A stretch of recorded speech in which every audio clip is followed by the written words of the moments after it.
Mesdames et messieurs, bonsoir et bienvenue dans cette tranche consacrée à la présidentielle du 20 décembre 2023. Une tranche qui permet à chaque candidat de dévoiler sa vision sur la République démocratique du Congo ou mieux son plan d'action en rapport avec sa candidature. Ce soir, nous allons recevoir un autre candidat très connu, le pasteur Théodore Ngoï. C'est avec lui que nous allons échanger sur sa vision, sa nouvelle vision sur le Congo. Mais avant cela, je ne serai pas seul sur ce plateau. J'appelle respectueusement mes confrères Oscar Mbalkaïch de la RTNC de venir me rejoindre sur ce plateau. J'appelle également Albert Kambale qui vient de Goma. J'appelle aussi M. Patrick Mulunda Banza, Jean-Jacques. Lui, c'est un confrère qui vient de Lubumbashi.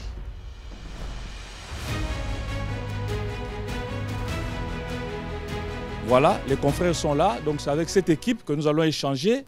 Et je m'en vais appeler notre invité de ce soir, le candidat, le pasteur Théodore Ngoï. Il est là, il avance.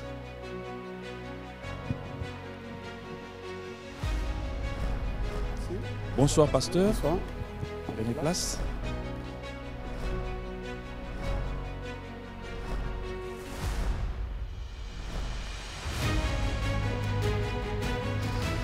Pasteur Théodore Ngoï, candidat président de la République.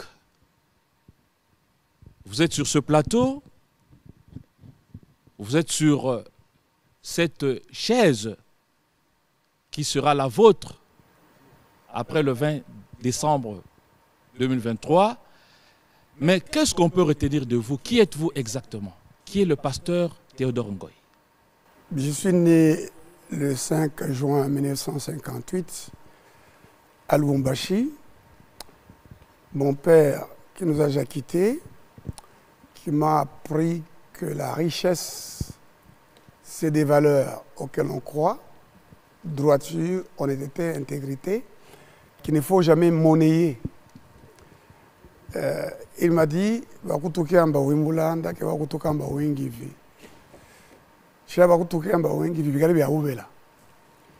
donc, si les gens disent que tu es pauvre, il ne faut pas regretter. Si les gens disent que tu es malhonnête, mais que ce soit faux, ta lumière viendra de l'Éternel qui te justifiera. Mon père était de Lupichi. Lupichi, c'est dans le Malembankulu, village Kamwanga, et ma mère de Bukama, dans la collectivité de Kinkonja, dans le village Kamwanga. J'ai fait mes études primaires à l'école primaire officielle de la Katoba première, à Lubumbashi, dans la commune de la Katoba. La route Kabulo-Roger qui va vers la digue, l'école est encore là. Je pense que je me ferai le devoir de la visiter après mon élection et de voir comment on peut relever ne serait-ce que les bâtiments et même toute l'infrastructure de cette école. Après, je suis allé étudier d'abord à Nyota Azaïr, d'abord au CEU Mavuno, ensuite Nyota Azaïr, puis je suis allé finir mon diplôme d'État à l'Institut Ouezo. Le préfet de cet institut, Ochudi Djamba, est toujours vivant. Il est le préfet du lycée Kiwele. Mais avant lui, c'était professeur Banza Kalumba, qui l'a remplacé, le préfet Banza Kalumba. Et puis, il y avait un directeur des études, Moué Pouchamboui, qui est devenu plus tard préfet du lycée Kiwele, puis de l'Institut Oshindi, où je suis devenu moi-même plus tard proviseur, intérimaire, et même préfet intérimaire, parce que le préfet n'était pas toujours là. Malheureusement, cet homme des valeurs, Moué Pouchamboui, nous a déjà quittés, comme le préfet Mwamba. Le préfet Mwamba était, Bamoué Mwamba, était préfet de l'Institut Nyota Azaïr, psychologue de formation, qui aurait pu être très utile à ce pays. Et j'aurais évidemment fait de lui ministre de l'enseignement primaire et secondaire, mais nous a déjà quittés aussi. Et je suis allé étudier à l'université de Lubumbashi, où j'ai fini ma licence en sciences politiques en 1985. Mulumbati Ngacha, professeur ordinaire et émérite maintenant, je crois, a dirigé mon mémoire. Plus tard, je suis allé à Bukavu, où j'ai donné cours à l'Institut d'Ibanda et à l'ISDER Bukavu avant de me retrouver à Kinshasa, où j'ai commencé ma carrière à la Banque centrale du Congo. J'ai exercé les fonctions de secrétaire du conseil d'administration, mais bon, j'ai été démis d'office pour des raisons injustes. Je réclame d'ailleurs d'être rétabli. J'avais déjà été rétabli en partie, j'attends d'être rétabli entièrement.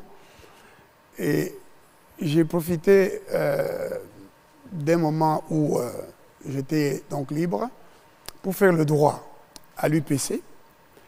J'ai commencé en premier graduat. Je suis licencié la deuxième promotion en droit. Et puis je suis allé faire les études supérieures en droit à l'UNIKIN.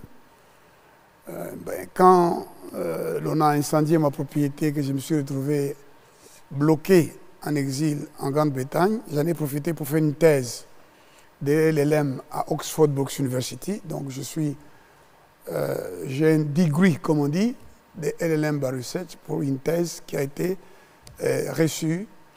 Et puis je suis revenu à Kinshasa, j'ai soutenu ma thèse en droit. Les professeurs Akele Adao, qui nous a quittés, un savant du droit qui est parti très tôt, étaient les promoteurs. J'étais encadré par le professeur Kienge Kienge, un homme qui a partagé avec moi l'amour de la science et surtout la méthodologie. Je viens d'ailleurs de publier un livre sur la méthodologie juridique à l'attention des étudiants pour faire les TP, les mémoires, les TFC, les mémoires et les thèses en droit, où je démontre que si le droit est une science sociale, mais il est avant tout une science normative. Donc vous êtes docteur en droit? Je vais terminer. Il faut faire la recherche en droit à partir des sources de droit par l'approche documentaire. C'est mon livre que j'ai publié. Donc je suis docteur en droit de l'Université de Kinshasa. J'avais été élu député provincial de l'Assemblée provinciale du Katanga avant son morcellement. Et j'ai été élu en son sein président de la commission qui a rédigé le règlement intérieur, qui a servi de modèle d'ailleurs à toutes les provinces. Je suis actuellement professeur ordinaire à la faculté de droit de l'Université pédagogique nationale. Je suis chef du département de droit public. Je suis avocat, conseil à la Cour pénale internationale. Je suis le président du comité scientifique du projet international de l'UNESCO, la route de l'esclave. Et je suis le candidat président de la République numéro 17. Vous êtes aussi un homme de Dieu. Je suis pasteur de l'église de la Gombe, à Kinshasa. Voilà. Théodore Ngoï, merci pour ce parcours, ce parcours ô combien élogieux. Mais on retiendra que vous avez été candidat à président de la République en 2011. Vous l'avez été également en 2018. Et vous venez en 2023 avec la même ambition. Alors, vous allez nous expliquer pourquoi vous tenez mordicus à briguer la magistrature suprême et vous allez nous donner, par ricochet, votre plan d'action pour la République démocratique du Congo. Et vous avez 5 minutes pour ça. Je n'ai pas été candidat en 2011. Je ne l'étais pas non plus en 2006. J'avais annoncé que je serais candidat en 2006. Fin 2005, on a considéré que j'avais offensé le président qui était en place. On m'a arrêté, on m'a menotté, on m'a mis en Makala. Et j'étais le dernier prévenu à comparaître devant la Cour de sûreté de l'État le 16 février 2006. Mais je n'ai jamais été jugé. Et donc, je n'ai pas pu être candidat en 2006. Je ne l'ai pas été en 2011. J'étais en exil forcé. Je suis revenu en 2011. J'étais par contre candidat député national. J'ai été élu, mais on a suspendu la publication des résultats et on a nommé des députés. J'ai été effectivement candidat en 2018 et je suis candidat en 2023 parce que l'enjeu de l'élection, c'est trouver un homme bon. Angelo Bandi kuchinu kwa janjou la muntu oueba. Oueba ou ekale muntu mouibe. Nous avons besoin de quelqu'un de bien, qui a la compétence, qui est honnête, qui est intègre, plutôt que d'avoir des gardiens. Parce que depuis la conférence de Berlin, les nations qui se sont réunies et qui ont fait du Congo, l'État indépendant du Congo en anglais, Free Congo, ont décidé qu'il n'y aura aucun pouvoir souverain sur le Congo. Ils auront la liberté de navigation sur les bassins conventionnels du Congo, ils auront la liberté de commerce. Et Léopold II était un gardien, mais Léopold II a commencé à construire la Belgique en coupant les mains des Congolais qui ne réunissaient pas la quantité de caoutchouc et de l'ivoire. Le rapport Roger Casement, qui avait été demandé par la House of Commons, a accusé Léopold II de génocide contre les Congolais. Alors il a préféré éviter d'être jugé, il a cédé ce qu'il a appelé ses possessions du Congo. Et 80 ans durant, la Belgique a continué à exploiter nos ressources. Les autres États ont fait de la Belgique le gardien. En 60, on a voulu que Lumumba devienne gardien, il a refusé. On a dit que c'est un chien enragé. On l'a tué. Mobutu est resté au pouvoir pendant toutes les années que vous connaissez. Laurent Désiré Kabila est arrivé. Un secrétaire d'État, un ancien secrétaire d'État américain a dit qu'il commençait pour la première fois à bâtir la nation congolaise. Évidemment, on l'a assassiné. Jusqu'à ce jour, nous n'avons pas un gardien des intérêts des Congolais à la tête de l'État. Nous avons toujours eu des chefs d'État qui sont des gardiens, qui jouent le rôle des gardiens des intérêts des autres. Des intérêts de ceux qui ont armé le Rwanda à l'ombre du génocide rwandais pour occuper notre pays et nous empêcher d'organiser notre économie parce que nos ressources ne sont pas sous notre contrôle. Elles sont exploitées par d'autres pays à travers le Rwanda et l'Ouganda. Et le Rwanda a même créé, je crois, une usine de transformation de notre colombium tantalum, alors que le Rwanda n'a aucune ressource de ce genre. Donc, il faut un homme qui va reprendre en main le destin de notre pays, qui en a les compétences, qui en a les moyens intellectuels, mais aussi les moyens sur le plan moral. Et je suis cet homme-là. Le président Joseph Kabila, un jour, quand je lui demandais pourquoi je n'étais pas encore établi à la banque alors que je le connaissais, je le fréquentais, il a levé son doigt et m'a dit « Tu n'es pas comme les Congolais, tu as une mission que le Seigneur Jésus-Christ t'a donnée pour le Congo. Ne parle pas comme les Congos, ne trahis pas les Congos. » Hassan Siti, Etienne Tshisekedi, avec qui je m'entretenais souvent, a dit à maman Marthe, qui est encore vivante, qui peut donc le confirmer, parce qu'elle me reprochait le fait que le gouvernement Kabila, dont j'étais proche à l'époque, mais j'avais refusé les fonctions qu'on m'a proposées parce que j'estimais que mes valeurs ne pouvaient pas être mises en exergue au sein de ce gouvernement. Il faut que je devienne moi-même président de la République parce que pour faire la justice, vous allez avoir même le peuple contre vous. Tous ceux qui sont prédateurs nationaux, associés aux prédateurs internationaux, ne voudront pas d'un homme qui aime la justice. Il n'y a pas d'intérêt de la société qui ne soit pas la justice. Et donc, je n'étais pas donc au gouvernement, bien comme il avait proposé. J'avais même été nommé par décret gouverneur de la Banque centrale, mais ils ont retiré le décret, je n'ai pas pu exercer ces fonctions. Alors, maman Marthe disait, Pasteur Ngoye, ce côté Abisso le sous.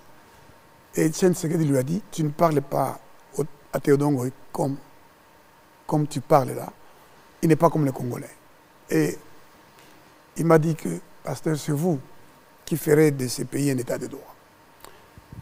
Donc, je suis candidat président de la République parce que aucun de ceux qui m'ont précédé, aux fonctions que je vais prendre, j'espère que je vais faire la remise et reprise avec le candidat président de la République sortant, qui a dit au peuple congolais, je n'en peux pas. Mboke Koufakala, la justice détruit la nation, lui magistrat suprême. Donc nous allons lui donner l'occasion de se reposer, comme on dit dans ma langue, qui c'est l'oi qui va mouler maintenant. Donc, Mokumba Komi Kilo Ponaye, il va se reposer, il va être le deuxième sénateur à vie, que moi je vais protéger pour que la paix règne au Congo. Je suis le candidat numéro 17. Le 17e jour, Dieu a fait pleuvoir sur le pays pour détruire tout ce qui était corrompu. Et le 17e jour, l'arche est allée se reposer sur les montagnes de la rate. C'est moi que Dieu va utiliser pour faire reposer ce bateau qu'est le Congo sur la montagne de paix, et nous allons commencer la vraie construction, parce qu'il faut arrêter la destruction que le président sortant n'est pas capable d'arrêter. Voilà, Théodore Ngoy, on a suivi votre vision sur le Congo. Maintenant, nous allons commencer les échanges avec les différentes thématiques. Nous allons parler de la politique nationale, administration territoriale et réforme institutionnelle. Et je m'en vais vous poser juste la première question. Une fois élu président de la République, que pensez-vous de l'actuelle Constitution? Est-ce qu'il y a des articles que vous allez retoucher? Vous envisagez une révision de la Constitution ou vous allez la garder telle qu'elle? Bon, c'est évident que dans un premier temps, je vais la garder comme telle, mais il faudra en revoir l'essentiel, c'est-à-dire le contrat de société, qui n'est pas appliqué. La Constitution porte un très bon contrat de société, protection des droits de l'homme, protection des droits de la défense, protection de la présomption d'innocence, protection de la propriété privée. Bon, mais il y a par exemple cette affirmation selon laquelle l'État exerce une souveraineté permanente sur ses ressources. C'est insensé. L'État congolais est propriétaire du sol et du sous-sol. Donc, de ce point de vue, j'amènerai la majorité à modifier la Constitution pour qu'on affirme clairement que l'État congolais n'exerce pas une souveraineté permanente. L'État congolais est le propriétaire. Et je vais aussi mettre fin à ce dualisme au niveau des institutions. On a un président de la République, un Premier ministre, qui en réalité, lorsque le président de la République est le chef politique, parce qu'il est le chef constitutionnel quand il est élu, et le chef politique quand il a la majorité à l'Assemblée nationale, l'actuel président a une majorité fabriquée de toutes pièces. Et il a carrément fait traverser le Rubicon aux députés élus comme députés d'un groupe politique, d'un groupement ou d'un regroupement politique, mais ils sont devenus par enchantement des députés de ce qu'on appelle Union pour la Nation. J'amènerai, lorsque je serai président de la République, je m'organiserai pour que j'ai une majorité légitime, pas achetée. Et je vais amener cette majorité à comprendre qu'en réalité, notre régime est présidentiel. Le chef de l'État est le seul qui convoque le Conseil des ministres, l'organe de décision du gouvernement. Ce n'est pas le Premier ministre. Le Premier ministre est le chef du gouvernement et conçoit la politique avec le président de la République. En fait, vous connaissez les projets des 100 jours, la vision du chef de l'État, le programme du gouvernement. C'est en fait le chef de l'État qui est le chef du gouvernement, en réalité. C'est lui qui a le pouvoir de faire fonctionner les services publics par son arbitrage. Il faudra donc que l'on établisse des institutions stables où le président de la République est véritablement le chef du gouvernement, où on a une assemblée nationale qu'on ne peut pas dissoudre, un président de la République qui ne peut pas être mis en cause par l'Assemblée nationale et va faire le contrôle du fonctionnement des services. Les ministres pourront être responsables devant le Parlement, mais le président de la République ne pourra en aucun cas être remis en cause par quelque moyen que ce soit. C'est le régime présidentialiste que je pense pouvoir installé parce qu'il répond à nos schèmes de pensée, à notre culture, à notre imaginaire collectif. Tata Yenzale Sili. Donc, n'imagine pas un président de la République comme on l'a fait en 60, un président de la République qui est élu par le Parlement à la demande de celui qui a la majorité, en l'occurrence c'était Lumumba, mais qui ensuite a commencé à révoquer le Premier ministre, qui ne pouvait pas révoquer, qui n'avait pas le pouvoir de révoquer. Voilà, on retient que vous allez... cette crise-là. On retient que vous allez réviser certains articles de la Constitution. Il y en a plusieurs autres. Politique actuelle. Alors, on va prendre la question de Oscar Balkaïj. Pasteur Théodore Ngoy, bonjour, bonsoir. Bonsoir. Je suis très heureux d'être en face de vous aujourd'hui parce que vous êtes un homme à plusieurs casquettes. Vous êtes pasteur, professeur d'université, docteur à thèse, vous l'avez dit, vous êtes professeur ordinaire et en même temps politologue. Ma question, c'est celle de savoir, parce que vous avez parlé d'un homme juste dont le pays a besoin, et cet homme juste, c'est vous. Tout à fait. Et l'appareil judiciaire congolais est gangréné de beaucoup de mots. Il y a beaucoup de mots qui gangrènent justement cet appareil judiciaire de la RDC. Et dans les cas des réformes institutionnelles, par où allez-vous commencer? Parce qu'aujourd'hui, l'appareil judiciaire ou la justice, c'est elle qui élève une nation. Je vais commencer, et cela va traverser tout mon mandat. Je vais commencer par l'homme d'abord. Le problème du Congo, c'est un problème d'homme, un problème de mentalité. Lorsque on n'assure pas la dignité du Congolais, en lui offrant la protection de sa liberté, de sa dignité, en lui offrant les conditions de vie, l'accès à un salaire décent, à un logement décent, eh bien, il cherche à trouver les solutions à ces problèmes. Il recourt à la corruption. Regardez les roulages sur la route. Ils doivent chercher l'uniforme eux-mêmes, s'acheter l'uniforme eux-mêmes. Dans notre pays, ils ont quel salaire? Ils ont des enfants, ils sont mariés.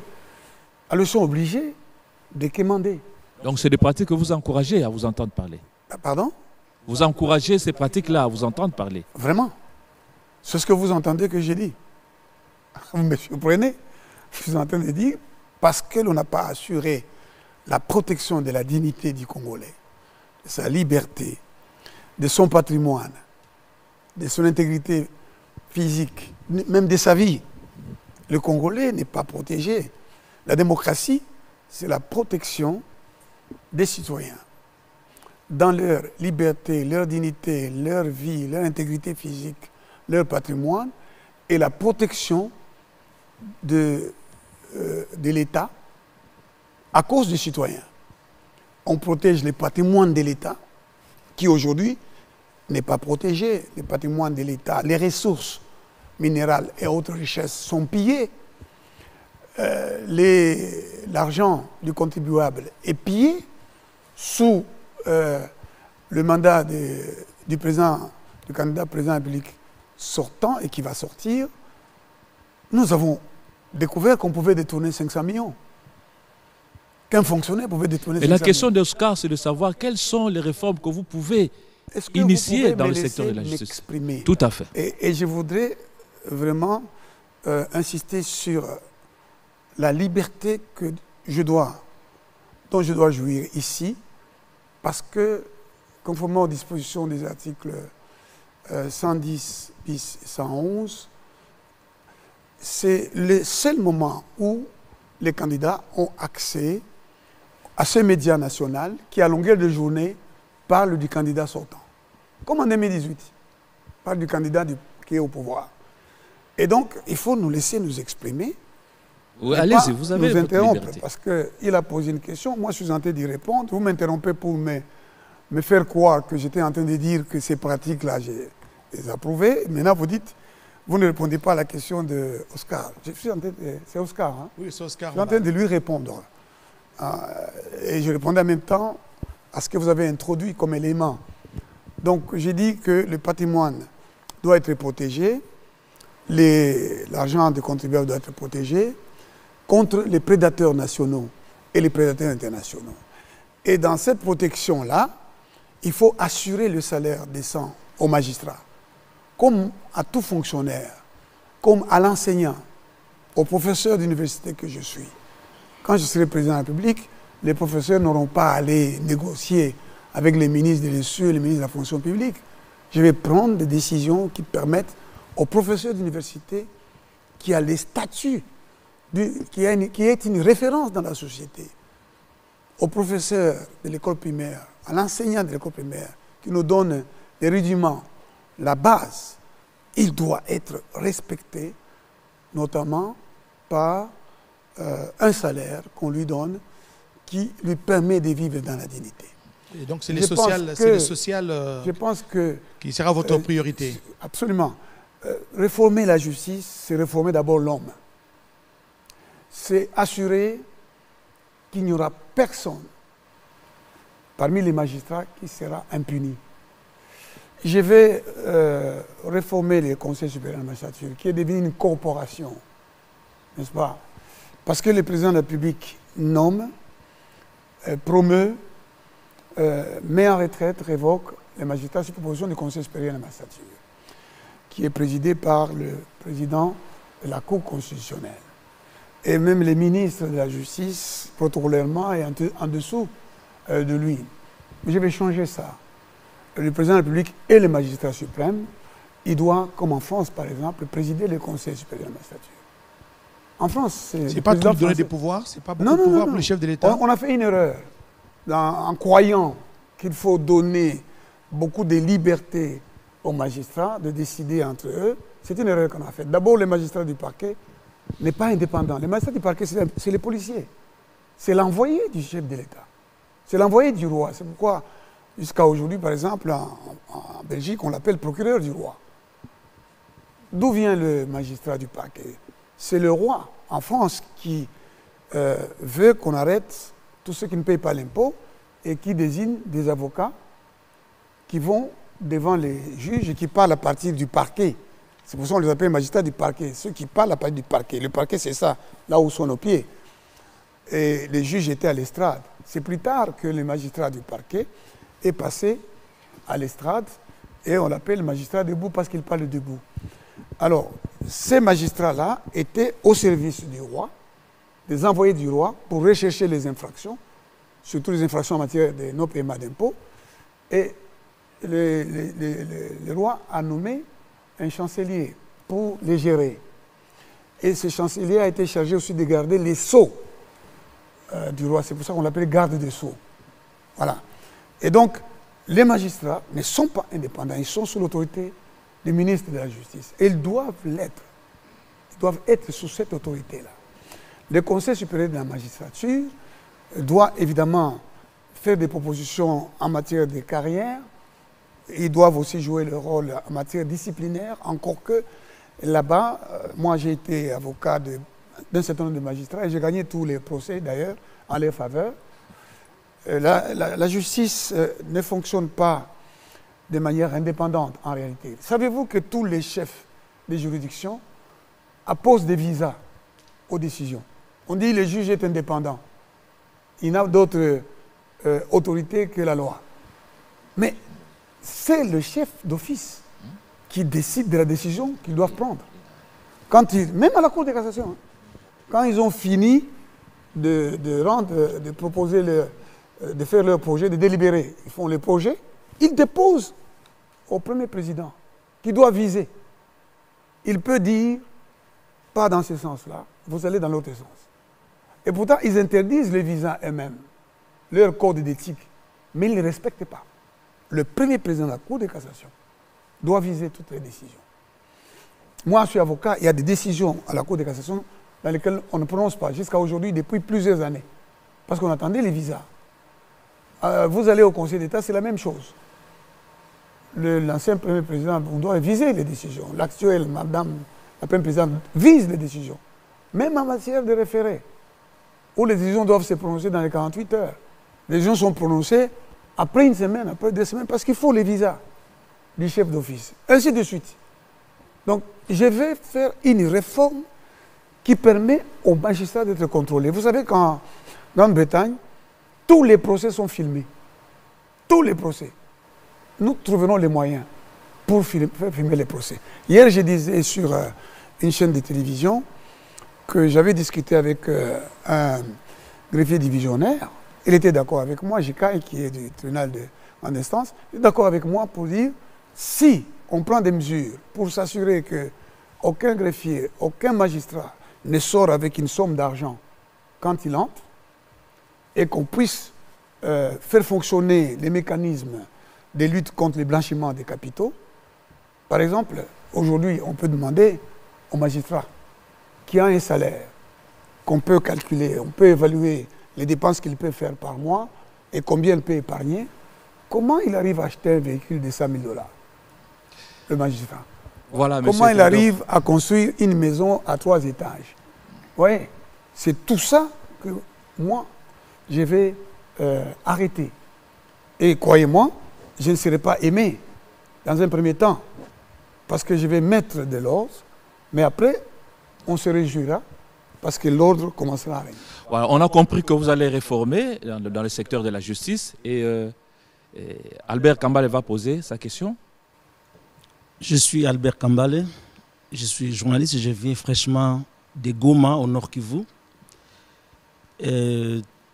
À vous entendre parler, vous avez évoqué le problème de la majorité au Parlement, que l'actuel candidat président sortant a créé de toutes pièces. Et en violation de la Constitution. Si je vous ai bien suivi, ça c'est vous qui le dites, si je vous ai bien suivi, vous êtes président des partis politiques, mais vous êtes indépendant. Et je me pose la même question. Comment allez-vous aussi, une fois élu président de la République, comment allez-vous aussi avoir une majorité au Parlement si ce n'est pas aussi préfabriqué? Non. Le président sortant, je l'ai rencontré. J'ai parlé avec lui. Je ne peux pas trahir les secrets d'État ici. Je l'ai rencontré, il m'a fait l'honneur de me recevoir, d'abord les candidats, mes collègues candidats avec qui on s'est réunissé en 2018. Parce qu'il est venu me voir dans ma résidence, avec Kamere et ceux qui l'accompagnaient, pour parler au candidat président qui faisait partie du collectif que nous avions ensemble mis en place. Et après, il nous a reçus, et après nous avoir reçus ensemble, il m'a reçu personnellement. Ben, je lui ai fait comprendre qu'il avait violé la Constitution en révoquant les juges de la Cour constitutionnelle. Et il m'a promis qu'il allait ordonner qu'on leur donne leurs droits, parce qu'ils ont droit à leur salaire pendant 2 ans. Ça n'a pas été payé jusqu'à ce jour. Pourtant, le président avait dit, vous pouvez même l'annoncer aux médias. Alors, je lui ai aussi parlé de son accord. Et je lui ai parlé des Gabaonites qui avaient fait un accord avec les enfants d'Israël, qui avaient refusé aux enfants d'Israël de remettre en cause l'accord. Là, c'est dans la Bible. Oui, dans la Bible. Alors, j'ai dit au président Tshisekedi, moi, j'ai souffert de la part du pouvoir, mais j'aime défendre ce qui est juste, même en faveur de ceux qui m'ont martyrisé. Je trouve que ce n'est pas juste de remettre en cause une majorité qui est légale. Mais je pense que vous devez négocier. Il avait aussi la possibilité de dissoudre l'Assemblée, de provoquer une situation qui lui permettait de dissoudre l'Assemblée et de faire organiser les élections. Mais il a préféré la voie la plus facile. Une fois élu président de la République, si les élections ont réellement lieu, si, et seulement si, le processus est corrigé, parce que figurez-vous que le président de la CENI s'est abstenu d'afficher les listes définitives par bureau des votes. Monsieur Théodore Ngoy, avec tout le respect, je pense que on vous a posé une question précise. Comment allez-vous constituer votre majorité parlementaire? Les questions d'actualité, je crois qu'on les abordera plus tard. Non. Si vous pouvez aller directement, expliquer à la population, vous allez en indépendant, comment est-ce que vous allez constituer votre majorité parlementaire qui va sous-tendre, qui va prendre en charge votre programme d'action? Monsieur le journaliste, je vous ai rappelé le cadre légal dans lequel s'organise cette émission. vous me laissez libre de m'exprimer. Vous ne m'interrompez pas. Nous avons plusieurs thématiques, monsieur. Oui, Théodore. mais vous n'allez pas me demander de faire ce que vous voulez. Je ne suis pas venu ici pour que vous parliez. Je suis venu ici pour que moi je parle. Nous vous aidons et que à les bien peuples parler en m'écoutent. tenant compte de la configuration. Alors non, vous me prenez d'ailleurs beaucoup de temps, vous. Je suis en train, moi, de répondre à ma façon. Et vous me laissez répondre à ma façon. Il faut qu'on s'entende sur ce point-là. Je suis en train de dire, il me pose une question, si je suis élu président, comment je vais faire pour avoir la majorité? Et j'ai dit, si et seulement si les élections sont organisées comme elles doivent l'être. Et je commence à développer. Vous ne voulez pas que je développe? Non, mon cher journaliste, avec tout le respect que j'ai pour votre profession, et je voudrais vous assurer que j'avais 20 ans quand j'ai produisé, j'ai réalisé et j'ai présenté l'émission Antenne scolaire. C'est moi qui ai succédé à Manzamou Kalaï. Je vous le conseille. Et j'étais journaliste bénévole. Et je suis diplômé en communication également. Donc je suis quelque part votre confrère. Et donc je respecte votre profession et je vous comprends. Je voudrais que vous aussi vous me compreniez. Tout à fait. Mais c'est le seul moment que je peux venir passer sur la RTNC qui est au service d'un candidat du pouvoir, du candidat du pouvoir. Alors donc, si les élections sont organisées, pourquoi j'ai dit si? Le président de la CENI a l'obligation d'assurer la régularité du processus. La régularité consiste à respecter les différentes dispositions légales, constitutionnelles et légales, pour poser tous les actes en matière électorale. Alors, l'un des actes, c'est de créer un fichier électoral. Le fichier comprend des électeurs qui ont été enrôlés. Et la qualité d'électeur est conférée par l'inscription sur la liste électorale et la détention de la carte d'électeur ou de son duplicata. C'est ça qui fait un électeur. C'est pour ça que la loi dit la liste provisoire est affichée pour permettre aux électeurs et aux candidats de venir vérifier les listes provisoires affichées par bureau de vote, centre de vote, bureau de vote, et présenter un contentieux éventuel qui doit être corrigé par l'autorité compétente. Après cela, 30 jours avant le lancement de la campagne, les listes définitives sont publiées pour que les candidats connaissent les électeurs. La campagne qui est en train de se mener, je viens de l'expliquer à des collègues professeurs dans un forum. Cette campagne n'est qu'une partie de la campagne où les gens offrent un spectacle à coup d'argent. Ils donnent de l'argent, les gens viennent en foule, mais tous ceux qui viennent les regarder ne sont pas nécessairement des électeurs, s'ils n'ont pas été enrôlés, s'ils n'ont pas une carte d'électeur. Lorsque vous connaissez, admettons que je veuille devenir président de votre syndicat ici, vous les journalistes de la RTNC. Mais il faut que l'on publie la liste des candidats pour être élu président, mais aussi la liste des électeurs, pour que je fasse campagne en m'adressant à ces électeurs. C'est la raison d'être de l'affichage.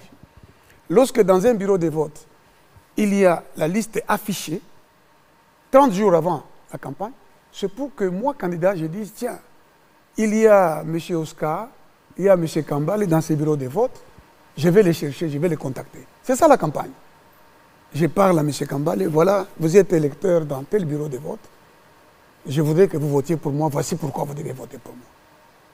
La campagne n'est pas seulement ce spectacle où on s'adresse aux gens, parfois on diffuse des images passées, on veut les faire passer pour des images nouvelles, mais la campagne, c'est s'adresser aux électeurs. Or, nous ne connaissons pas nos électeurs. Plus de 30 millions, peut-être même plus de 40 millions de Congolais ont des cartes effacées. Et on ne trouve pas nécessairement leur nom dans la base de données. Et on leur donne des cartes, des duplicata pour ceux qui les ont. Un petit nombre. Des cartes avec des numéros différents de leurs cartes. Et on monnaie cela. Résultat, la CENI nous amène dans l'obscurité. Nous ne savons pas qui est électeur, nous ne savons pas quel est le nombre des électeurs pour pouvoir faire le contrôle. Cela signifie que demain, on va nous proclamer le président sortant comme élu par un électorat inconnu. C'est votre point de vue ou bien c'est une affirmation? Quand vous dites qu'on va proclamer le président sortant, M. Théodore Ngoï, vous pouvez avancer en répondant avec exactitude à sa question. Mais moi, je ne vous comprends pas. Quel est votre rôle? Votre rôle, c'est lequel? C'est celui que je suis en train de jouer, justement. Pour les candidats du pouvoir? Je ne suis pas là pour ça. Je suis en train de réglementer l'émission. C'est mon point de vue que je présente et je l'assume. Pourquoi vous voulez l'assumer à ma place? Quand j'affirme, est-ce que l'on est en train de nous amener à une élection qui va aboutir par la désignation et non l'élection du candidat président de la République sortant? Ce sont mes propos. Vous êtes au courant que, êtes-vous au courant que des candidats présidents de la République dont j'ai fait partie vont déposer une plainte? Justement, ça ne fait pas l'objet de cette émission, justement. S'il vous plaît. Ça, ce sont des questions d'actualité qu'on va débattre après. Pourquoi? Et maintenant, vous avez, M. Théodore Ngoï, vous avez été invité pour parler de votre programme d'action, de votre projet de société pour la RDC. Vous voulez m'imposer ce que je dois dire? Je ne vous impose pas, je vous fais savoir. Non, arrêtez de m'interrompre. Vous me laissez expliquer ce que je dois expliquer librement. Et c'est conforme à la loi. Les candidats présidents de la République ont accès de manière égale aux médias publics. Tout à fait, on voit gratuitement. Vous êtes sur le plateau. Pour présenter librement leur programme. Pas pour être interrompu à tout bout de champ par un journaliste. Ou alors je quitte le plateau et je vous laisse. Monsieur le Président, Monsieur le candidat président, revenons à ma question. La question était de savoir... Laissez-moi vous répondre, comment vous aurez la majorité comme je l'entends. Oui, vas-y, monsieur. Ne me demandez pas de vous répondre comme vous voulez que je vous réponde. Vous voulez alors on doit s'entendre sur ces points-là. Alors donc, j'ai dit que les Congolais, mes électeurs, doivent savoir qu'au moment où nous parlons, ils ne sont pas nécessairement électeurs. Ils ne savent même pas s'ils sont électeurs. Parce qu'on n'a pas affiché les listes définitives 30 jours avant l'élection. Et on ne les a pas affichés jusqu'à maintenant. C'est une infraction flagrante. Et comment allez-vous faire? Vous battez campagne, non? Nous allons saisir... nous avons fait une déclaration hier. Nous allons saisir le parquet général près la Cour de cassation pour que le président de la CENI soit entendu en flagrance. Ainsi que le ministre, le vice-premier ministre et le ministre de l'Intérieur. Vous m'avez vu arriver, je suis candidat président de la République. Vous m'avez vu arriver, je suis seul. Alors que le candidat président de la République sortant qui est au pouvoir, il se promène avec les gardes présidentiels comme s'il était encore au pouvoir. Il ne doit se promener qu'avec les forces de l'ordre lui affectées au nombre de 25 policiers, comme tous les candidats. C'est ce que dit la loi. Et c'est le pouvoir public qui doit assurer cela, en l'occurrence le vice-premier ministre, le ministre de l'Intérieur. On ne nous donne aucun matériel roulant, on nous propose 25 policiers, alors que la loi dit les 25 policiers sont à charge du Trésor. Il y a des policiers qu'on a amenés à des candidats sans rien leur donner. Ils doivent prendre en charge. Et puis quand les candidats se déplacent, les candidats président de la République sortant se déplacent, eh bien on lui laisse la route. Mais nous, tout à l'heure je suis arrivé en retard parce que j'étais dans les embouteillages. Personne pour m'ouvrir la route. Aucune protection. Monsieur Théodore Ngoï, donc, excusez-moi. Il y a là une violation délibérée de la loi électorale dans l'intention de nous amener à une élection qui n'en est pas une, à un simulacre d'élection. Monsieur Théodore Ngoï, une violation délibérée de la loi. Si par rapidement, contre, parce qu'on doit poser une question. Si par contre, la CENI corrige le processus, parce que non seulement nous allons saisir le parquet général après la Cour de cassation, nous allons aussi saisir la Cour constitutionnelle qui a affirmé dans un arrêt qu'elle est le juge ex ante du processus électoral. Donc avant les opérations de vote, elle a le pouvoir d'arrêter les processus, de les corriger. Si nous obtenons cela, nous allons continuer notre campagne et nous allons passer aux élections. Si on ne nous donne pas cela, il faudra que la Cour constitutionnelle contraigne, exerce son pouvoir régulateur pour amener à ce qu'on corrige et que le processus soit en attendant que justement transparent. La question ne soit corrigée. Oscar, s'il vous plaît, oui. Au cas où M. Todongoy, si la CENI arrivait à répondre à vos desiderata comme vous le souhaitez, alors comment vous ferez justement pour avoir votre majorité parlementaire? Très bien. J'ai le pouvoir de dissoudre le Parlement et de convoquer d'autres élections. C'est un pouvoir qui est prévu dans la Constitution. C'est un mécanisme prévu. Voilà. Maintenant, c'est Patrick qui va poser sa question. Pasteur, bonjour. Bonjour. Je voudrais qu'on change un peu de chapitre, Pasteur. Je vous en prie. Les Congolais vous suivent. Et il y a des gens qui veulent entendre de vous votre propre vision pour ce pays. La RDC connaît aujourd'hui quelques poches d'insécurité dans quelques coins. L'insécurité des étrangers, l'agression, il y a des conflits intercommunautaires ici et là, il y a la criminalité urbaine aujourd'hui. Alors la question que je voudrais vous poser pour changer un peu de chapitre, qu'est-ce que vous allez faire exactement une fois élu président de la République dans les secteurs de la sécurité et comment vous allez y parvenir? L'insécurité a été créée, organisée par un certain nombre d'États de la communauté internationale. Et ces États ont agi conformément à l'esprit et à la lettre de l'acte général de Berlin, qui veut qu'aucun pouvoir souverain ne soit établi à la tête du Congo.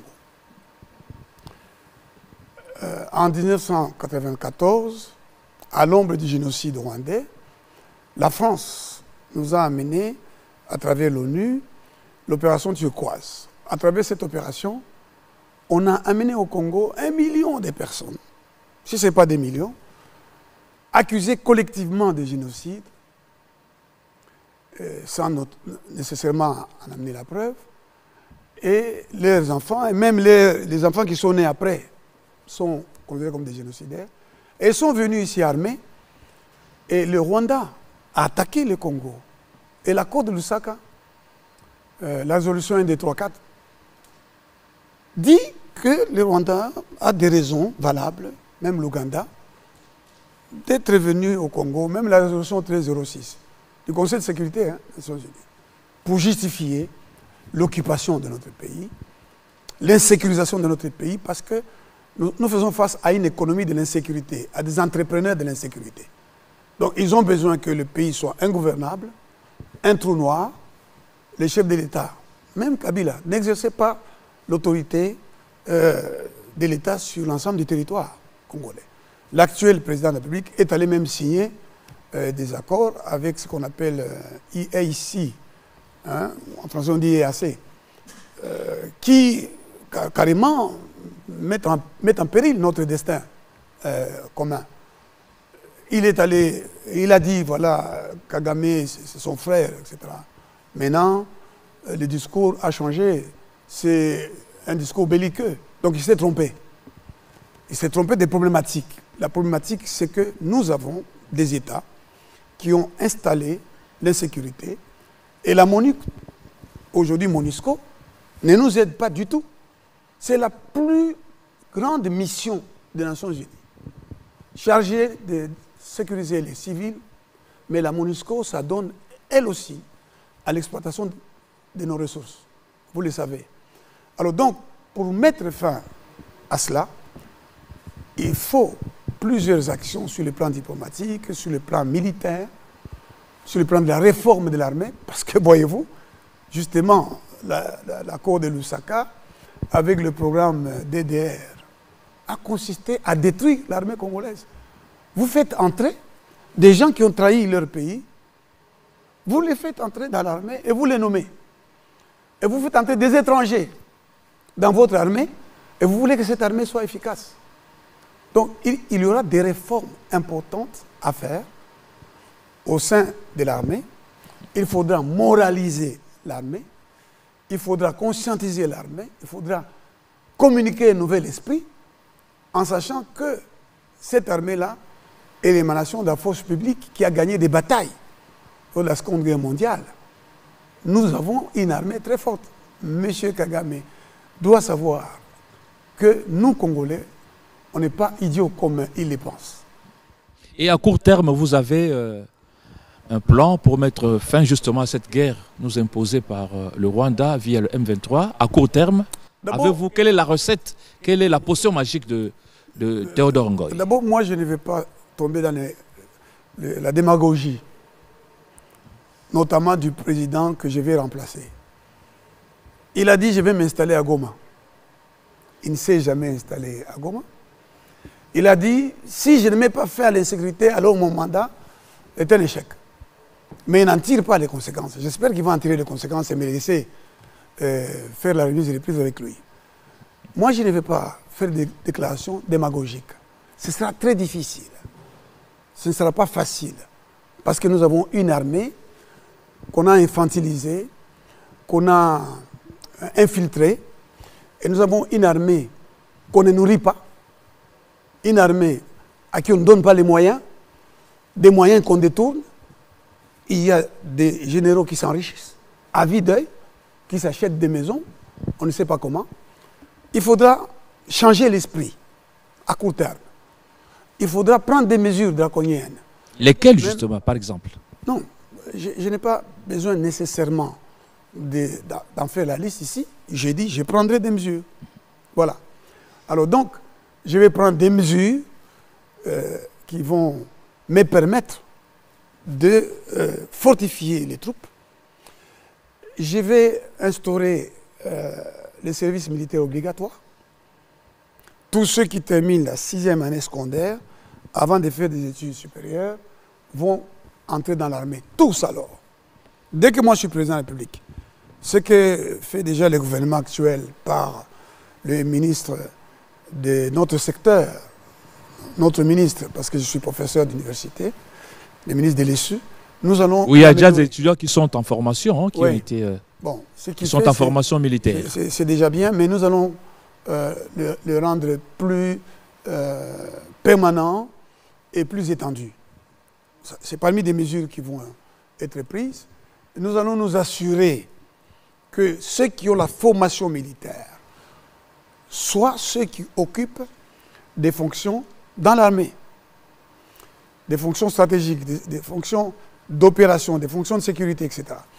Il y a cette école de formation militaire. C'est une très bonne chose que nous approuvons.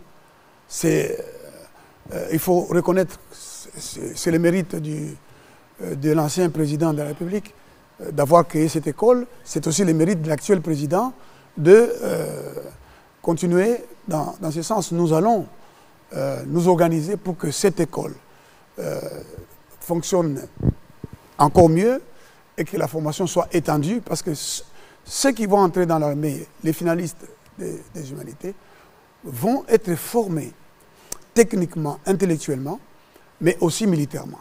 Donc nous aurons à la fois des policiers, des militaires qui sont formés à l'éthique, formés au respect.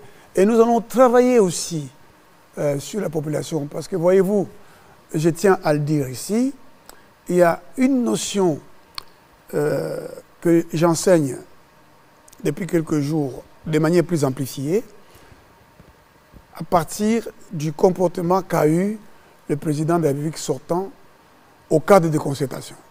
D'abord, il est venu à ce cadre de concertation, alors qu'il est toujours président en fonction et qu'il a des hautes fonctions, mais il est venu. C'est une leçon d'humilité que j'ai approuvée, il m'en a remercié d'ailleurs. Mais la RTNC qui était là, et la CENI, donc la presse de la CENI, et même, je crois, du média public, je ne sais pas comment on l'appelle encore, l'ex-ASAP, l'ACP. Bon, ils n'ont pas publié, ils ont fait passer l'autre partie où j'échange avec lui sur la sécurité, mais ils n'ont pas fait passer là où j'explique que nous nous félicitons de son humilité qui doit être une leçon. Mais je voudrais dire autre chose. On nous a annoncé que M. Kadima venait entrer. On dit son excellence, monsieur le président de la CENI. J'étais d'abord étonné qu'on l'appelle son excellence parce que ça c'est une appellation réservée quand même, les ministres et tout ça. Lui, il est président de la CENI. Mais bon, là on a dit excellence. Le président de la République sortant était assis pas très loin de moi. Vous voyez, je suis candidat président numéro 17, 18 c'est Kemalilo, 19 c'est Tchani, et 20 c'est lui, et 21 c'était Fayoulou. Donc je l'ai entendu. J'ai entendu ce qu'il disait. Il dit, ah, nous devons nous lever. Parce que le président entre. Ça, c'est quelque chose que je voudrais que tous les Congolais approuvent. Pourquoi? Parce que, étant président de la République, qui a par ordonnance, je crois, nommé M. Kadima, il est là, il s'est dit, ici je suis candidat, il y a un autre qui a autorité. C'est le respect des règles. La justice, c'est le respect des règles. Si tout le monde commençait à respecter cette notion-là, le respect des règles. Vous voyez, je suis ici comme candidat président de la République, vous me faites asseoir sur ce fauteuil, parce que j'ai un statut, candidat président de la République. Mais ce statut-là, le président de la République sortant ne les respecte pas, ni son ministre de l'Intérieur, en refusant de nous donner les moyens qui, justement, symboliques, qui fassent respecter ces statuts. Mais, ce qu'a fait le président devait nous donner une leçon. Ça veut dire que si je sors sur l'avenue, qui a autorité sur l'avenue? Ce n'est pas moi. C'est l'agent de roulage. Qui a autorité? Si tout le monde commence à respecter l'autorité de ces roulages, et moi, je vais faire en sorte que tout Congolais sache respecter les règles que nous appelons le code de la route.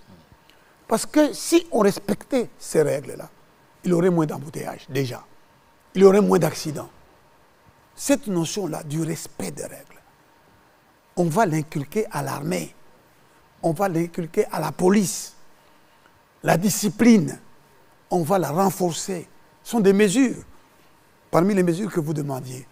La discipline, on va faire comprendre aux militaires congolais, aux policiers, ce que moi j'avais lu quand je suis entré pour la première fois au camp Kimbe-Imbe. Je devais avoir 16 ans ou 17 ans. Tokowa Pona Ekolo. Il faut que le Congolais sache que mourir pour défendre sa patrie, c'est même un appel, une vocation biblique. Voilà, Oscar Mbal. Monsieur le candidat numéro 17, tous vos challengers sont presque tous, ils sont sur le terrain, en train de battre campagne pour leur chapelle. Et vous allez commencer quand, votre campagne, votre propre campagne? Mais voilà, tout à l'heure, je vous expliquais que j'ai passé un temps pour faire comprendre à des collègues qu'ils réduisent la campagne au spectacle. Je pensais que vous aviez compris. Mais quand vous me posez la question, je comprends que vous n'avez pas compris. La campagne ne se limite pas à cette promenade que les gens font avec de l'argent, pour certains qui vient des caisses de l'État. Non. Je suis en campagne là. Même si, malheureusement, vous allez nous diffuser, je ne sais pas quand, alors que j'étais hier sur un média qui me diffusait en direct. Mais j'ai demandé, j'ai posé la question au vice-président du CESA qui doit être là, je crois. Parce que je l'ai vu, il m'a accueilli, il a fait l'honneur de m'accueillir quand je suis arrivé. Vous allez diffuser ma campagne. Ayez vos apaisements. En tout cas, campagne. Les diffusions, je crois, vont commencer à partir de lundi prochain, en pleine campagne. Nous sommes aujourd'hui Ayez vos apaisements, puisque nous sommes là dans le cadre des émissions justement organisées par le CESAC. Ce sont des émissions de campagne électorale, voilà, avec des thématiques bien précises. Donc ayez vos apaisements, M. Théodore. Cette émission, je vous le garantis, sera diffusée sur la RTNC et dans d'autres médias. On ne va rien couper, rien du tout. Même les interruptions que vous me causez là. Rien du tout. Ouais. Soyez rassurés en tout cas. Merci les interruptions, c'est dans la réglementation du temps dont j'ai le monopole sur ce plateau. Rien que ça. Ce n'est pas par rapport au contenu ou à ce que vous dites. Alors, ouais. Jacques, l'autre volet de ma question. Oui. Je suis donc en campagne, Oscar. Ok, on vous attend à l'Équateur, dans le vous avez plaidé Malembankoulou, d'où vous êtes d'ailleurs originaire. On vous attend à Goma et dans d'autres villes de la République. Les gens qui sont à Malembankoulou, les gens qui sont à l'Équateur, connaissent Théodore Ngoï. Et moi déjà entendu, n'est-ce pas? Même les candidats dont vous parlez là, ils vont pas aller partout. Ils vont aller à certains endroits, mais pas tous les endroits. Donc, s'il échec, on me verra aussi aller et là, ici et là, parce que ce n'est qu'un élément de la campagne. Voilà, il nous reste 30 minutes. Nous avons déjà passé 1 heure d'échange. Alors, Albert Kambale, très rapidement, on va changer de thématique. Monsieur Théodore Ngoy, la population du Nord Kivu, en particulier ceux de Beni, si nous allons à Nituri, Irumu et Mambasa, et Fizi au Sud Kivu, cette population reste encore si sa soif à ce qui concerne votre programme. Parce qu'à vous attendre parler, vous parlez de Kinshasa, vous étiez dans un consortium où le candidat président sortant a montré l'humilité. Vous parlez des histoires qui ne concernent que la ville-province de Kinshasa où vous êtes en train de vous mouvoir. Alors, Monsieur Kambale, excusez-moi de vous interrompre sur ce point-là. Le respect des règles, le respect du roulage pour mettre fin aux accidents sur la route, mettre fin aux embouteillages, ça ne concerne que Kinshasa. Il y a des accidents la population de sur Miriki, à de Beni, Kassour, il n'y a pas d'accident. Qui n'ont pas accès aux champs. Est-ce qu'ils ont à voir avec le roulage et consorts? Non, ils n'ont même pas de voiture. Ils ont tout à voir. Il n'y a même pas la route. Dites-moi, posez-moi une question qui me permette de dire un mot qui les concerne spécifiquement, mais ne dites pas que tout ce que j'ai dit ici ne les concerne pas. Ce n'est pas vrai. Je ne suis pas d'accord avec vous. Voilà, on va poursuivre. On va prendre quelques questions en rapport avec les besoins sociaux de base de la population. Monsieur Théodore Ngoy, candidat président de la République. Aujourd'hui, il a été instauré la gratuité de l'enseignement de base qui a permis au pays donc, de faire étudier gratuitement plus de 6 millions d'enfants congolais.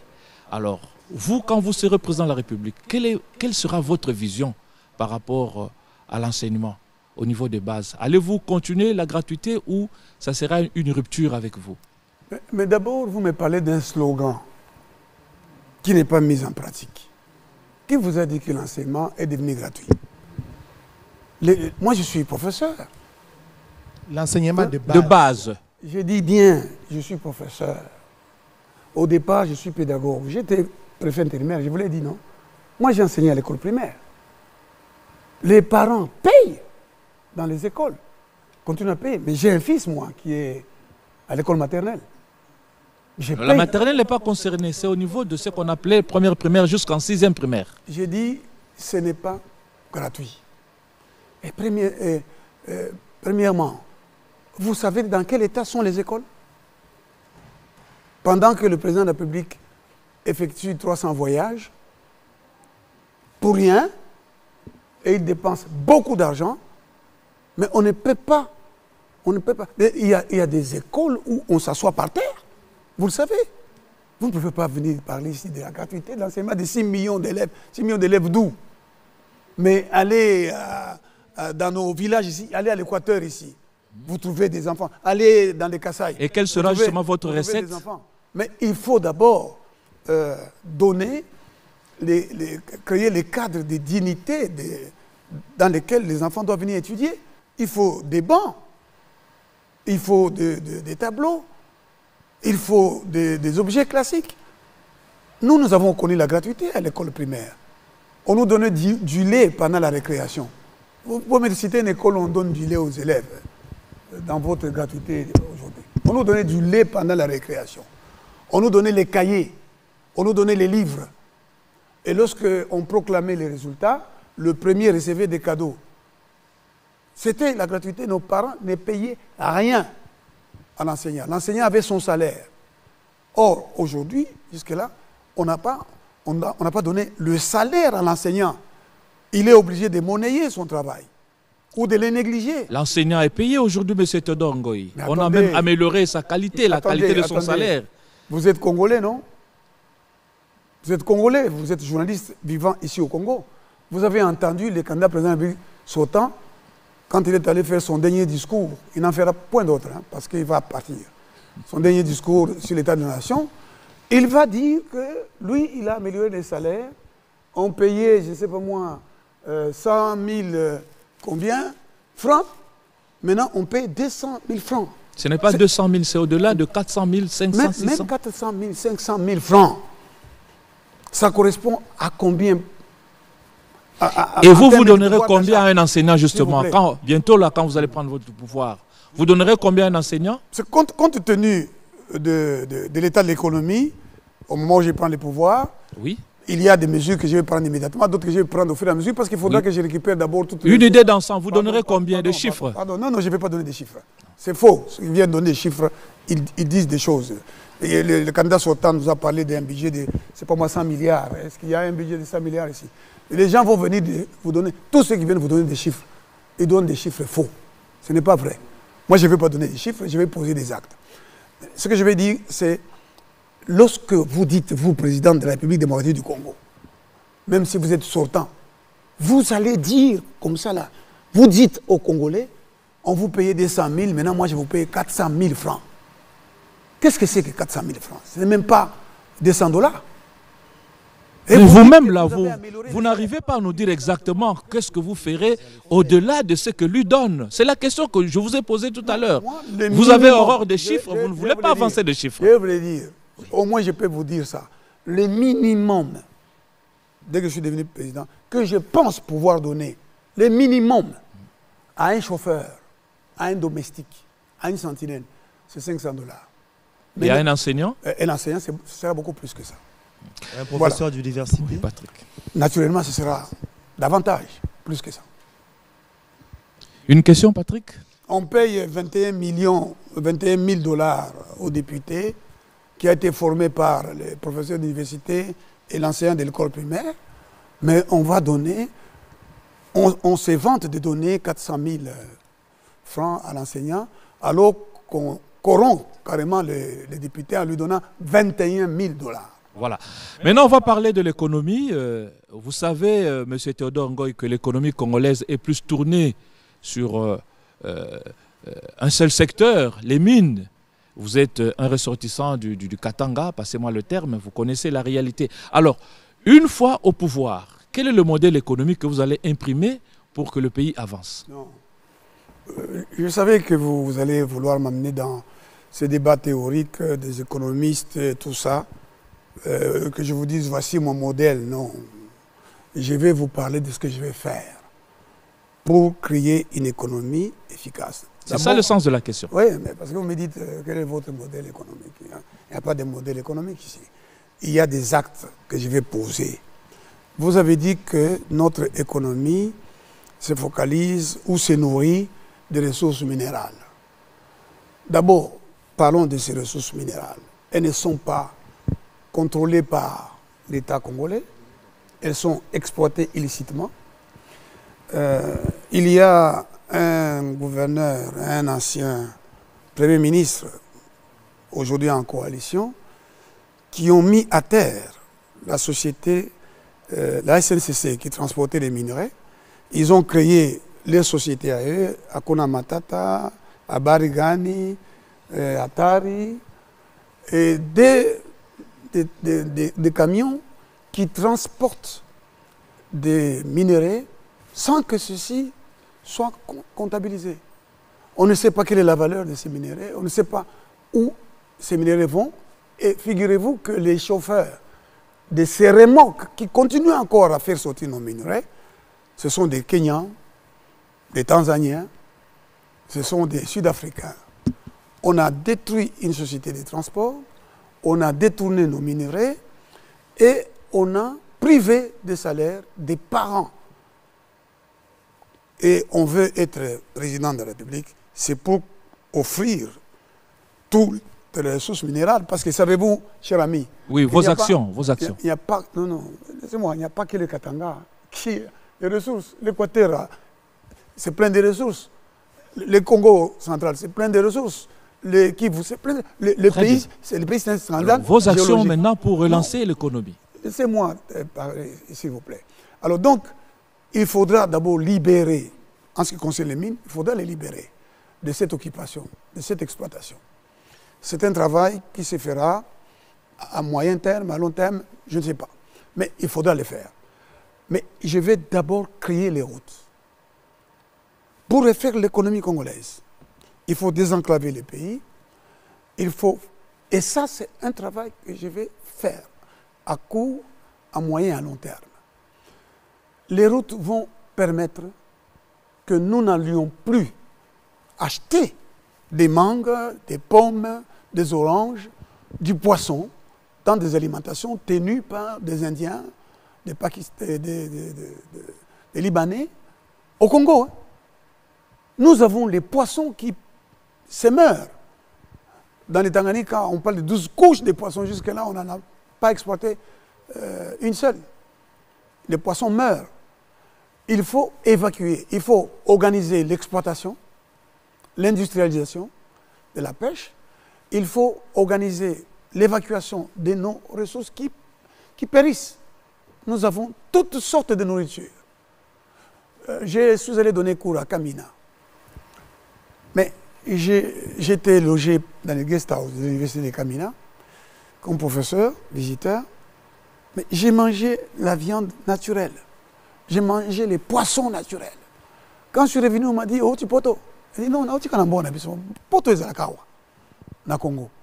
Donc, lorsque j'ai fait les routes et les ponts, donc voie ferroviaire, voie fluviale, voie maritime, voie lacustre, hein, voie terrestre, quand je vais faire ça, regardez, quand nous allons au Congo central, nous suivons une route serpentée.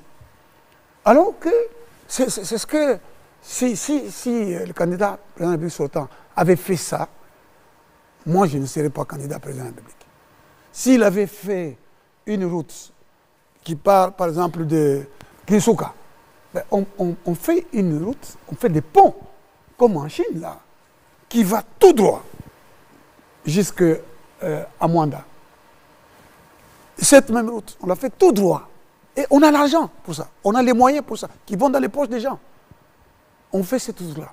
Mais un Congolais pourra prendre son vélo, il va vendre quelque part. Moi, j'ai voyagé de Manhattan à Atlanta par Greyhound, un bus. On est parti à 20h et c'était prévu d'arriver à Atlanta, en Georgia, à 16h15. Et mon ami m'attendait là à 16h15. On est arrivé à 16h15. Pourquoi nous, on ne peut pas faire ça? Il n'y a pas de route. Est-ce que vous le savez, mon frère? Il n'y a pas de route de dessert agricole. Il n'y a pas un encadrement de la production locale, la production dans nos provinces ici, qui produisent du maïs. Nous mangeons le riz thaïlandais, alors que nous avons le riz de Mumbai ici. Nous pouvons produire le riz partout. Donc faire le route, c'est vraiment prioritaire. Pour non seulement que nous puissions, nous, manger ce que nous produisons, mais nous puissions aussi les vendre, l'exporter. Nous importons la nourriture au lieu d'exporter la nourriture que nous avons ici. Voilà. Oscar. Monsieur le candidat numéro 17, Théodore Ngoy, j'admire votre foi. Vous dites que bientôt vous allez briguer la magistrature suprême du pays. Ah, vous briguez déjà. Ah, oui. Merci. Mais je voudrais vous poser une question. Bientôt, je vais être le président de la République en fonction. J'admire votre foi. Ah. Mais vous en avez les moyens. Sans la foi, personne ne peut être agréable à Dieu. Voilà ma question, c'est par rapport au budget, parce que vous serez jugé par rapport aux projections que nous faisons ici. Vos électeurs sont en train de vous suivre. Par rapport à la dimension de ce grand Congo, vous entrevoyez quel budget? Parce qu'aujourd'hui, on parle de plus de 14 milliards de budget national. Et vous, quand vous serez élu président de la République, vous aurez quel budget? Parce que vous parlez des routes qui doivent être jetées, des ponts qui seront jetés sur le fleuve jusqu'à Banana et aller même jusqu'à Lubumbashi, même à Malembankoulou. Vous entrevoyez quel budget? Et puis, qu'allez-vous faire pour améliorer les pouvoirs d'achat des Congolais? Bien, mais je venais de répondre vraiment à la question. 1, je ne vais pas donner des chiffres du budget. Mais pourquoi pas, monsieur Todo? Non. Vous serez jugé par rapport à ces chiffres. S'il vous plaît, c'est faux ça.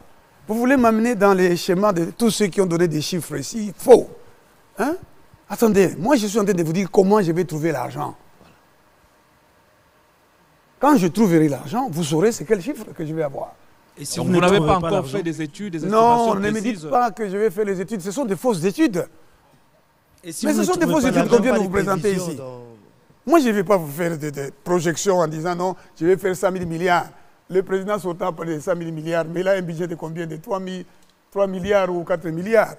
Il y a un monsieur là qui était candidat et qui maintenant s'est désisté pour un autre qui lui est semblable. Hein? Il nous a présenté, comment ils appelaient ça d'abord? Les trucs macroéconomiques, les indicateurs macroéconomiques et tout ça. Ça, c'est fait pour tromper les gens. Moi, je vais faire des choses concrètes. L'argent que les agents des régies financières ici utilisent pour construire des maisons à 3 étages, je vais fermer les robinets. Comment? Vous aurez combien d'argent? Ils ne pourront plus. Mais attendez, d'abord, l'infraction qu'on appelle de blanchiment des capitaux, elle existe, mais on ne l'applique pas. Vous êtes journaliste, je crois, ici à la RTNC, je suppose directeur. Mais si on vous voit demain dans un véhicule qui coûte 50 000 $, mais il faut nous expliquer comment vous avez eu 50 000 $ par rapport à votre salaire. Et ils sont nombreux comme ça, là, qui ont des maisons, qui ont des véhicules. Dès qu'il est devenu ministre, dès qu'il est devenu DG, ils s'achètent des maisons. Mais nous allons récupérer tout ça, hein, parce qu'ils devront nous expliquer où est-ce qu'ils ont trouvé ça, comment ils ont obtenu tout cela. Voilà. Et il n'y aura plus, quand je serai président de la République, d'agents, des régies financières et qui ont, vous savez, sous Tshisekedi, on a vu un monsieur, je crois, s'appelle Massaro, avec sa fille, hein, jouer avec des paquets de milliers de dollars, comme ça là. Et non. Je vais récupérer tout cet argent. Voilà. C'est beaucoup d'argent. Faisons les totales, permettez. Faisons un peu les totales de tout ce qui a été détourné sous Tshisekedi. Ce qu'on a dit qui était là détourné, je ne vais pas citer les noms.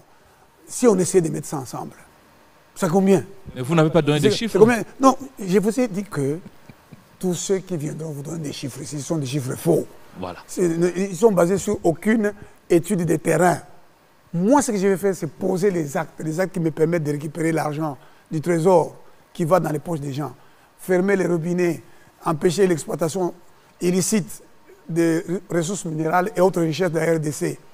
Je vais veiller à ce que l'OFIDA ici, qui récupère... la DGDA. Hein? La DGDA. La DGDA, la direction des impôts, même toutes les régies financières vont jouer leur rôle. Vous verrez. Vous verrez les provinces qui ont droit, n'est-ce pas, à un budget et qui ont droit aussi, qui génèrent des recettes. Nous allons travailler pour que ces recettes soient traçables, visibles.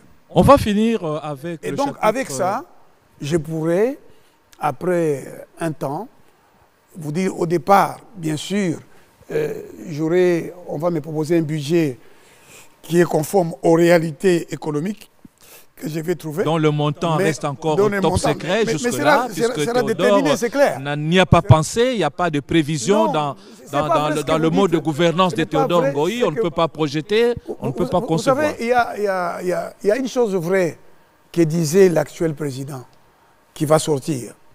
Il disait, il n'y a que le président Kabila qui peut dire que la réalité du pouvoir, c'est ça.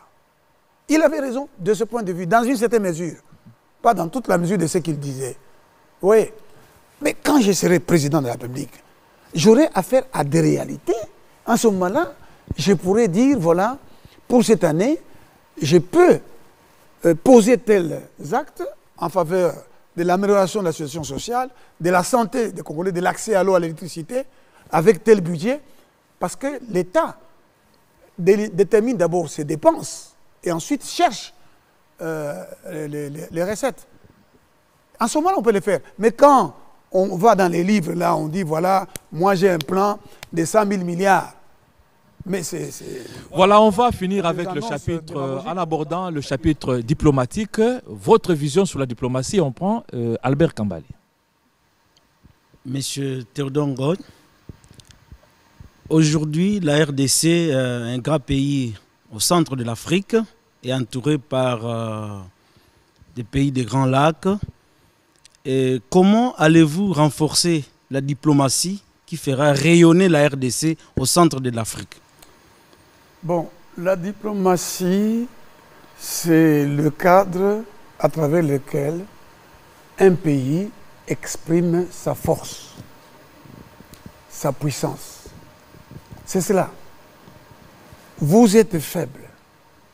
Vous ne savez même pas convaincre la communauté internationale de reconnaître votre misère, de reconnaître les crimes qui sont commis contre vous, de faire reconnaître les génocides. Bon, j'ai vu le président sortant aller au Rwanda, aller écrire quelque chose sur le génocide. J'étais secoué là. Le Rwanda est auteur du génocide ici au Congo. Le Rwanda a des comptes à rendre à ces pays ici. Le Rwanda a affronté l'Ouganda à Kisangani. Des Congolais sont morts. Nous sommes, nous, victimes d'un génocide que le président sortant était incapable de faire reconnaître par la communauté internationale. Nous sommes victimes d'une guerre dont on ne parle pas. La guerre qui nous est menée au Congo est plus destructrice que la Mais il y a Deuxième eu Guerre diplomatie mondiale. agissante. Vous avez vu plusieurs fois le vice-premier ministre en charge des affaires étrangères voyager, sillonner, son confrère de l'intégration régionale également, pour faire entendre la voix de la RDC. Et la voix était entendue, quels sont les dividendes? Est-ce qu'on a reconnu que les Rwandais agressent le Congo?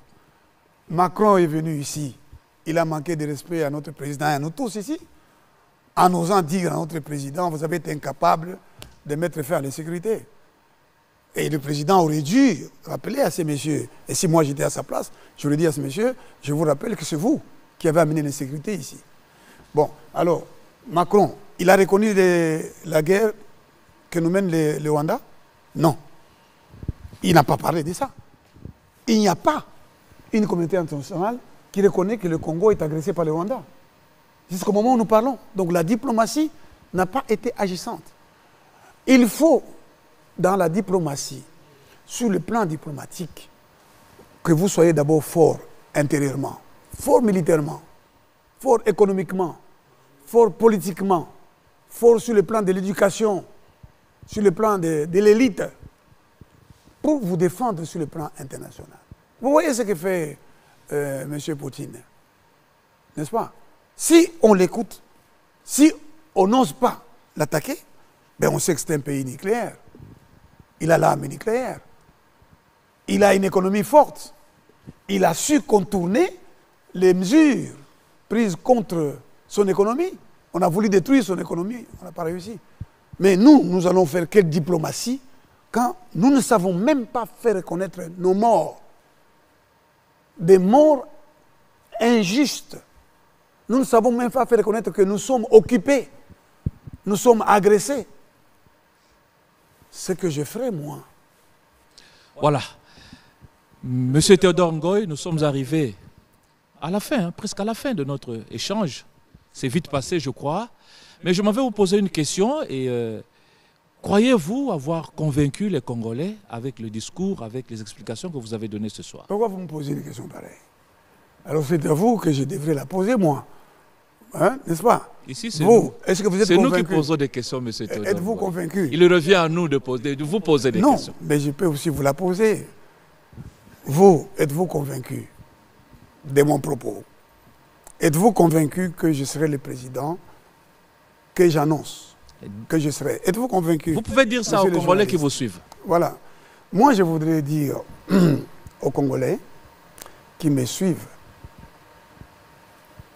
vous avez les cartes, plutôt, vous avez le bulletin de vote. John Kennedy, s'il n'avait pas été tué d'ailleurs, je crois que Lumumba n'aurait pas été tué. John Kennedy a dit que le bulletin de vote, c'est une balle, elle est plus forte que la balle.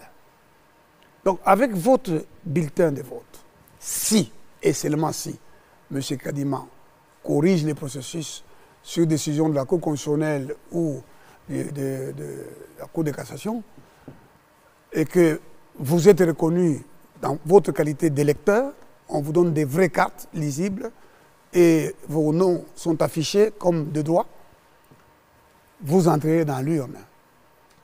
Vous ferez une vraie révolution. Moi, je ne suis pas un candidat qui est, si vous voulez, lié au pouvoir ou à la communauté internationale. Je suis un intellectuel qui s'est forgé par ses convictions. Je suis le résultat de mes convictions. Et le président de la République sortant le sait, parce qu'il m'a demandé aussi pourquoi tu ne veux pas travailler avec moi. Et je lui ai dit pourquoi. Je lui ai donné mes conditions. Le président de la République qui lui a succédé, Joseph Kabila, combien de fois il a voulu, il m'a nommé même. Et j'ai refusé parce que j'estimais que la valeur justice que je voudrais faire promouvoir pour que vous commencez à être défendus, protégés dans votre emploi. Savez-vous que vous, Congolais, vous pouvez être licencié par un Libanais, il n'y aura aucun ministre qui va vous défendre. On peut vous licencier comme on veut, on licencie les Congolais comme on veut. J'ai vu des Congolais au Katanga se plaindre et dire pourquoi? Parce que le gouverneur qui était là ne les a pas protégés, on les a révoqués par un Indien et on les a enfermés, on les a mis dehors.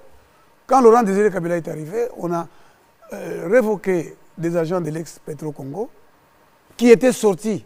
Ils ont laissé même leur argent dans les bureaux et leurs habits. Mais le lendemain, on leur a dit, vous n'entrez pas. Oui.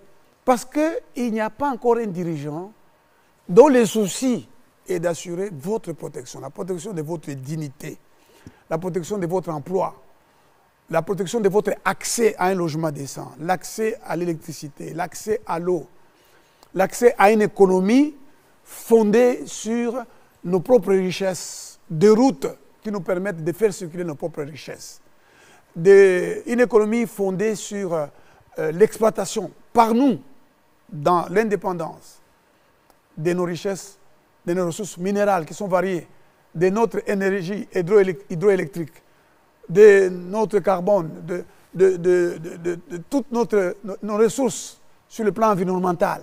Nous avons toutes ces richesses. Il ne nous manque qu'un homme. Souvenez-vous des pharaons. Il parle avec Joseph. Joseph lui dit, il faut trouver un homme. Donc l'enjeu, ce n'est pas le programme, qu'on ne vous trompe pas, ou les chiffres qu'on vient de vous donner ici. Les journalistes veulent que les gens viennent donner les programmes, les chiffres, mais ce dont vous avez besoin, c'est un homme. Et Joseph a dit, un homme. Choisis un homme, Pharaon. Pharaon, chef d'un pays à l'histoire millénaire, hein, un pays qui avait une forte armée, un pays de savants. Il lui dit, choisis un homme. Et Pharaon lui dit, où trouverions-nous un homme comme celui-ci, en qui réside l'esprit? Toi seul peux faire ça. Et Joseph, à lui seul, il a sauvé l'Égypte de la famine. Il a bien géré les temps, l'abondance. Et quand la famine est venue, l'Égypte a survécu. Vous avez besoin d'un homme en qui réside l'esprit. Je suis enfant de Dieu, le nom est inscrit dans le livre de vie. Je suis un homme instruit, suffisamment instruit pour comprendre tous les enjeux, comprendre notre histoire. J'ai la force morale nécessaire, la distance nécessaire dont parlait Mitterrand, pour pouvoir prendre les décisions sur le plan international et sur le plan national. Je serai le président qui va vous rendre votre argent qui est détourné par les prédateurs nationaux et les prédateurs internationaux. Je vais vous les rendre sous forme d'emploi, sous forme de salaire, sous forme d'école, voilà, sous forme de routes. Je suis Théodore Ngoï Ilunga Wansenga, candidat président de la République numéro 17. Voilà, merci beaucoup mesdames et messieurs, cet échange a pris fin. Nous, Oscar Mbalkaïj, Albert Kambale, Patrick Moulunda, donc, et moi-même, nous vous disons merci pour avoir donné de votre temps, donc le monde de votre temps pour suivre cette émission. Nous disons également merci au candidat Théodore Ngoï, le candidat numéro 17, Théodore Ngoï, qui a bien expliqué son programme d'action. À vous de juger. Au revoir.